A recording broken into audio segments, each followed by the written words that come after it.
Angang se complete person amu hen mo.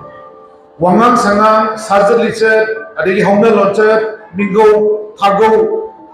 adegi cakca ya hi, tije cakca, hoigi pai puna thambiram jura gi ward man singse. Angang dat tambi bam change. Akoi na din matam ma ta haina baduni larik tamadi laishu yago damani habito. Laishu se krishna teba lai te yawi parada sudo ko ngamba. Thabo ko no anthuk ko ngamba. Adugi paragi wakhan dan lapiu aikoi na pi nge matamda chawumba na matamne chaki chawumba gi thondok sida aikoi na angang dugi uppi bangang dugi mai mamang sida tempang leitung khara thamni adagi dictionary su thaba ma thamni adagi sana siramba sana gi plate na thamni aduga kaino ato pa phou hojik sahi mapan tara hek lanjal abadi sigi sahi se da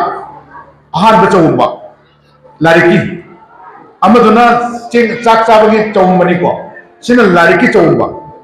class 4 ga 5 ka gi loner apis 5 se da ahar ba angang gi chawumba hongdupi ga dawne lariki ani suba chawumba sina class 9 ga 10 hek lark se da ani suba chawumba ne 10 thar angang se da akoi se chawumba ani suba ne academic ki ahum suba chawumba se khwai ki luba ado khwai ki matam changba paisa changba ado punsi mangba ya baje ahum suba se ne sina class 12 lor bangangi class 12 vel lor ka na ma kai do du khang ro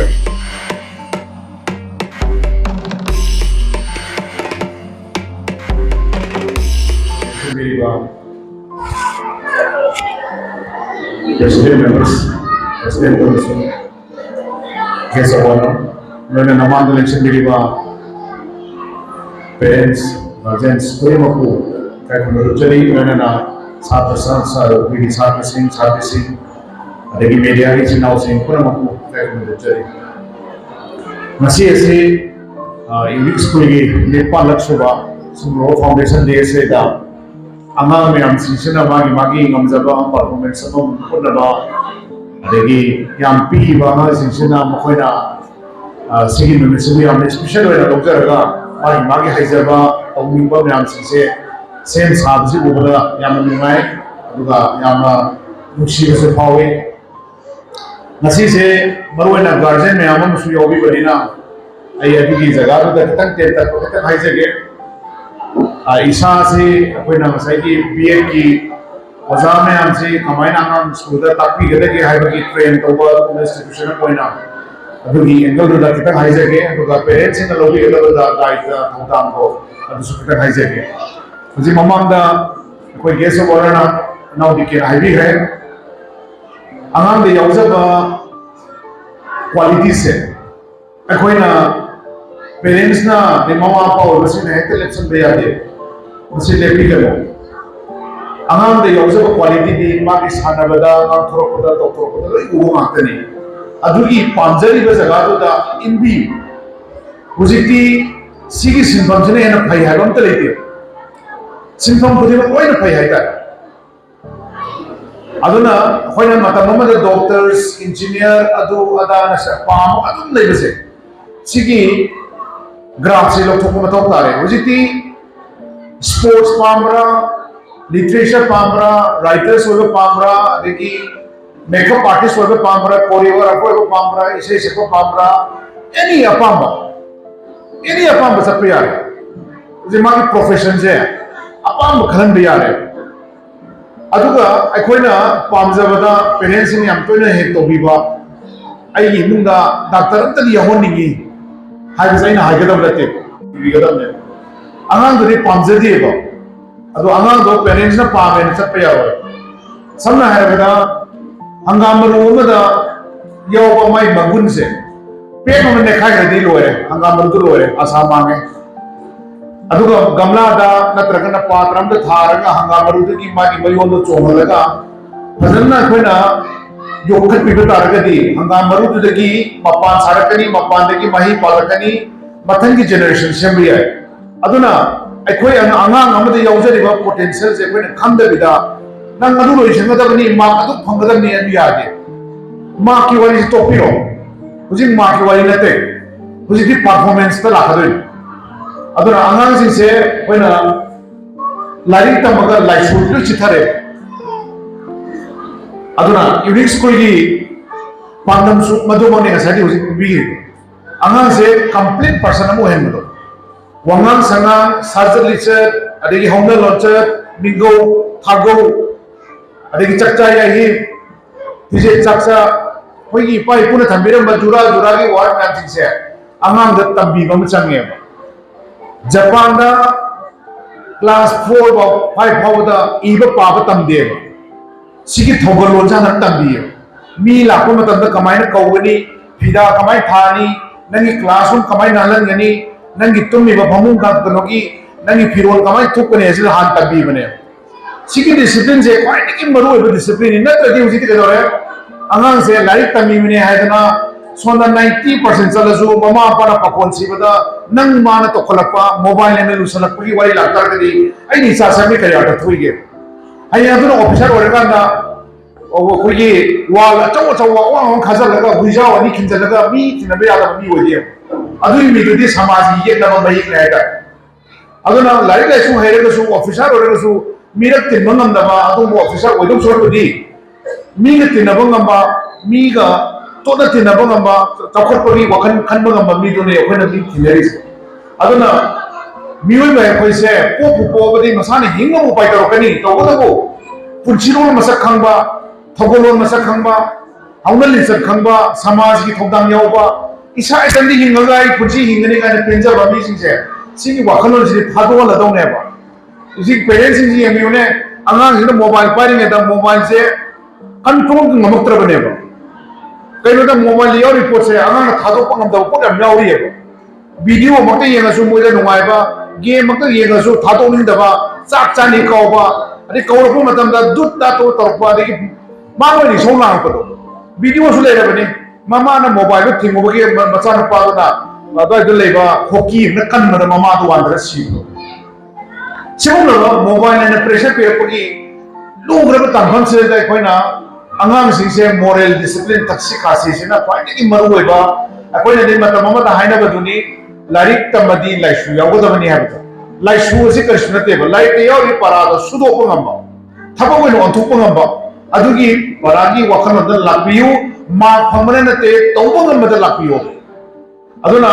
school की curriculum सु उसे खंड की NEP 2020 की मतुंगेना लाखरे national education policy दा करियाना स्किल बेस ओहेलोन स्किल बेस है से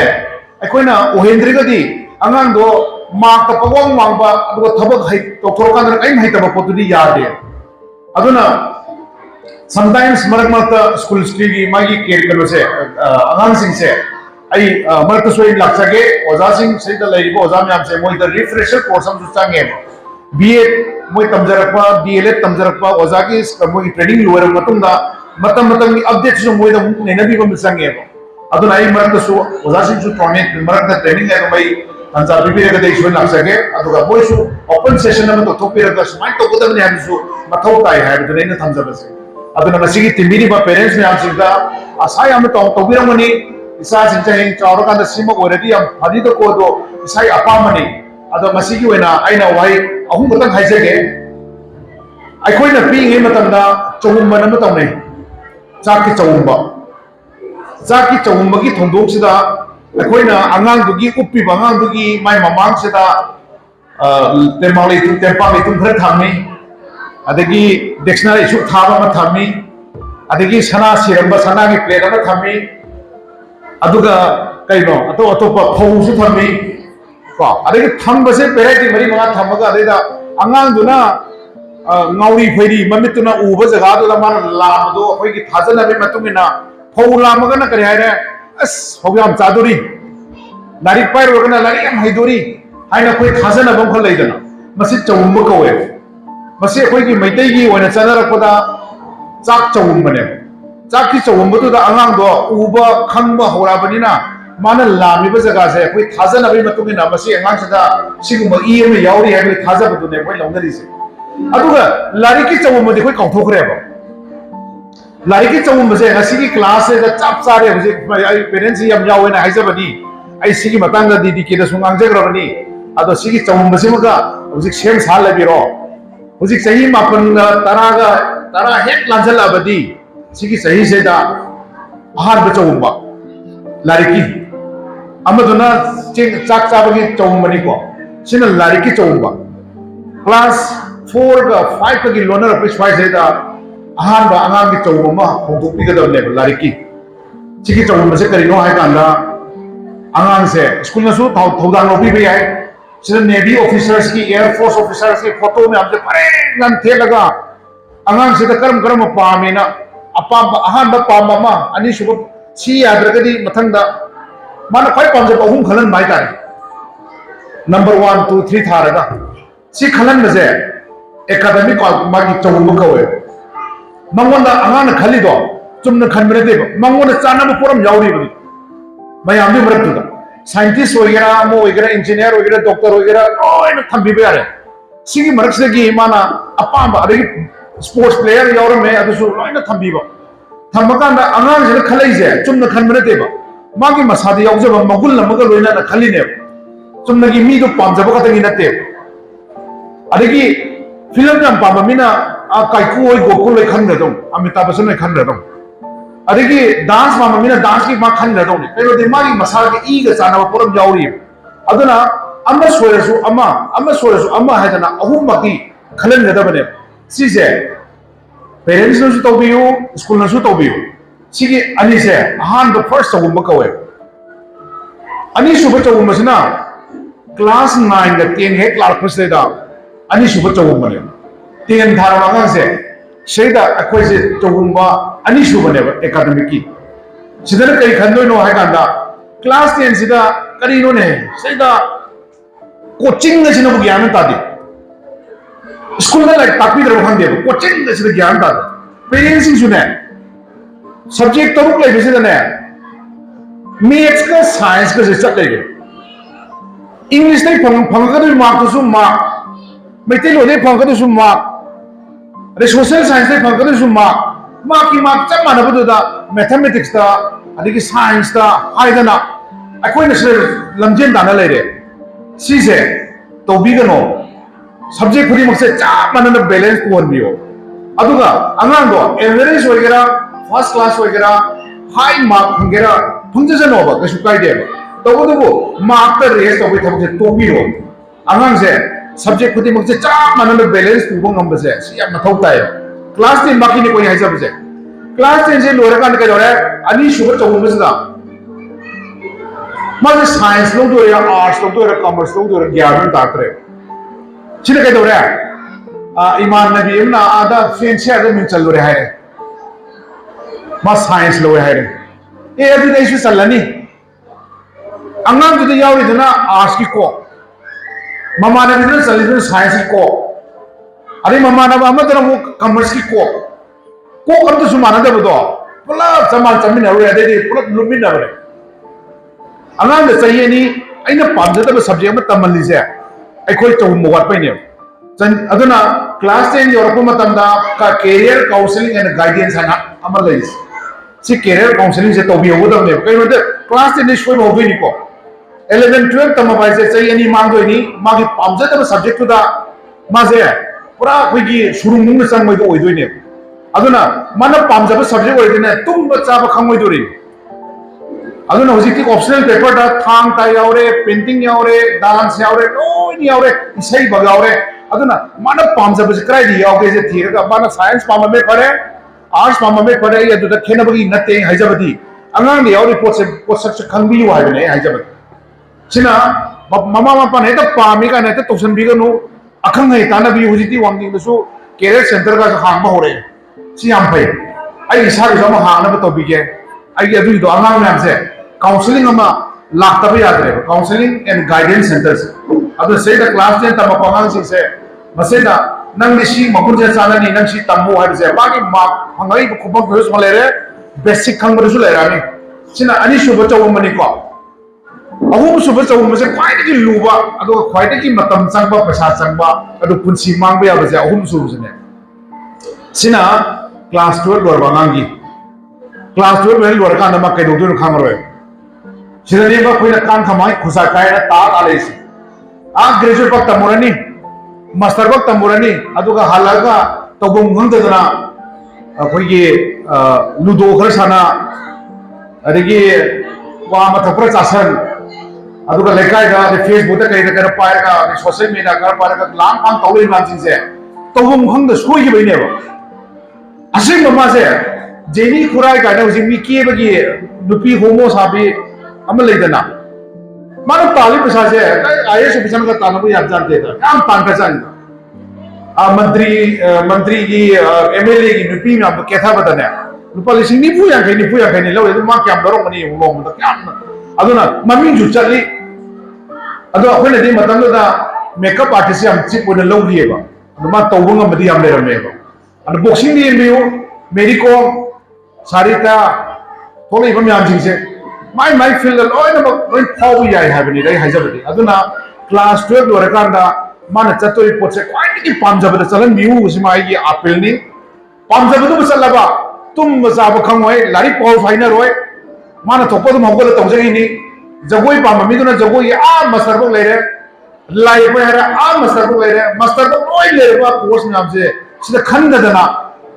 आ कोई की शुरू मुंग संग लगा ग्रेजुएशन ने दना मसाना जो हैने दब सब्जेक्ट दा मीने तौने ने तौसलुरनी थवाल कॉलेज दा वाईके कॉलेज दा देखि वाईको मनी दा अदु दा हैना करी करी सब्जेक्ट तो खलम दा चाइना लिस्ट रे ने बान येगने माना करी करी अंदाज ने यसल खोसल ले इंटरेस्ट याव तो जगह तो दा होय नमफु दा मा पास होरे उपाय तोरे अदु ओइ दा पादा बा नोट सिंजल लगा परीक्षा पास होरे अदु करी काना दोनो अदु न सिन बया दा बा क्वालिफिकेशन नि समाय तो दा ना आइना ngasi हाइजबसे चौम अहुम सिदी सेम साल लेबिरो यूनिट हुजी क्लास 4 5 तमी बागान सिस्ते होबिरो याम पिंगे ददी थीबदी ngमोय अदुबो हुजी हाइबा 4 का 5 का तरपोय टाइमिंग से सदी याव होरबनी अंगांग दुदी अहाबी मसा दुदी मोय ददी सुमनेगी एक्सरसाइज तोबो मतमनी 4 5 6 योरता योरमदागी से सैदा अहानबा चौमनी अदु क्लास 10 ददी अंगांग दो अदुगी मतुंग इन नमागी थाबा याबा जगह दो कोई इन बयारे खरगर इन बयारे साइंस नंग साइंस लहो इंजीनियरिंग को गाव दरोगना साइंस लहो आर्किटेक्चर याव दरोगना सी लहो हाइबने सिंगदो सब्जेक्ट टू गाइड तो बिबे यारे हाइबने हाइजबस समाय तोगना नसिगी यामना नुंगाइबा अंगांग सिंगिसु फंक्शन से लिसी यामे अंगांग में यामना क्वाइटिंग नुंगाइबसे सिगुम फंक्शन से नेबा इबा पाब दुरते मोय पाबसे क्वेश्चन आंसर फारगा आंसर खुमने दो अंगांग की क्वाइ यिकना बनेबा अदु तौदबसु यादेतना अंगांग की मी दु एकेडमिक की याम मरु ओइबा पोनेबा अदुबो सिमाइना फंक्शन ना मुंग सिनबिबा अदगी को करिकुलर की वीक कायना अंगांग से फमुंग घरे थम्बगा फमुंग तुचन में कंपटीशन तौबा लारिक पूरा चायगा लारिक से अरेंज तौबी कंपटीशन तौबा मयूम लोय तौदोइनि सिम नाम सिसे अदगी खुमु कमाय थम्मी वाई कमाय सिली गाजे कंपटीशन लोय तौरम असिगी वीक अमा पूरा खाइदोप याय सेदा अंगांग में से कंपटीशन द बेस्ट अवार्ड का पीबा अदेदि अंगांग से तौनिंग में खामोय युम द हौरा दोइ अदुना एजुकेशन से समाइना हौमिनसि लारिक सिदी तमदब याद्रे ओजा में हम लेरे और लाइक ताकमिने बगिदी ट्रेन तौबो ओजा में हम लेरे सदा अदो मखोयना लोय ताकमिरनी ओजा में हम सिना अदुगा थौगल लोनगी पुनसिगी चन्ना कांगोनगी परासमदी अखोयना लारिक ते यावदो पोनेना सिदी तौमिनगदब पोना खने प्रैक्टिस तौमिनगदब अदो स्कूल ने सुन ट्रेन तौर लातारदी नंग युमदे तौबरा तौदबरा आई येंबो लादोइनी ओजा थारादोइनी नोय तौबी तौदोइनी मा बाबा तो वरी सानादोइनी हाइबकांदा अंगांग दो सेक्शन थोरा लौजने अदुना नय तौदना अंगांग द कानगदब पोसे को इननब तौमिनसि हाबसि थमजरगा माया पनम को अगर तरी thank you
option. Kana sign up. Ako gini sabi. Kali meeting. Salamat tinatawag ka sinan halaga siyemba. Mano.